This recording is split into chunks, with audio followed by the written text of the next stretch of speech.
Hello అండి. Hi. రుచికరమైన ఆంధ్ర గోంగూర ఆవకాయ అయితే చూసేద్దామండి. దీనికైతే ఒక పెద్ద గోంగూర కట్టనైతే తీసుకొని శుభ్రంగా కోసుకొని, కడిగి నీడలో ఆరబెట్టుకోవాలండి. తడి లేకుండా ఆరబెట్టుకోవాలండి ఆవకాయ కాబట్టి.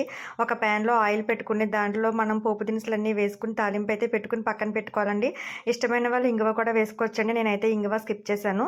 బాగా తాలింపైతే పెట్టుకొని చల్లారిన తర్వాత మాత్రమే మనం తాలింపైతే వేసుకోవాలండి. దీంట్లో శనగపప్పు, జీలకర్ర, అలాగే ఆవాలు, ఎండుమిర్చి, ఎల్లుల్లిపాయలు బాగా దోరగా వేగిన తర్వాత పక్కన పెట్టుకోవాలండి.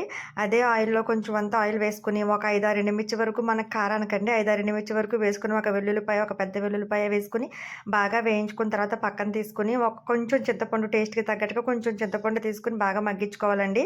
ఇప్పుడైతే అదే మనకి తీసేసిన ఆయిల్ ఉంటుంది కదండీ! ఆ ఆయిల్‌లోనే గోంగూరను కూడా వేసుకొని బాగా మగ్గించుకొని పక్కన పెట్టుకోవాలండి. గోంగూర కూడా నూనెలోనే బాగా వేగాలి. బాగా వేగి పక్కన పెట్టుకున్న తర్వాత ఫస్ట్ మనం మిక్సీ జార్ తీసుకొని దాంట్లో ఎండుమిర్చి బాగా పేస్ట్ చేసుకున్న తర్వాత చింతపండు వేసుకొని పేస్ట్ చేసుకోవాలండి. నా దగ్గర మెంతులు, ఆవాలు కొంచెం పొడుంటే ఒక స్పూన్ ఏసుకున్నానండి. ఈ 3 కలిపి పేస్ట్ పక్కన పెట్టుకోవాలి. గోంగూరని కచ్చాపచ్చాగా మాత్రమే నూరుకోవాలండి మిక్సీ జార్‌లోనే. ఇదంతా మనము రుబ్బురోల్లో చేసుకుంటే ఇంకా టేస్టీగా ఉంటుంది.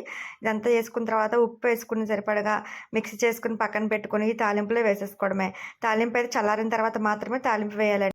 నోరూరించే గోంగూర ఆవకాయ అయితే రెడీ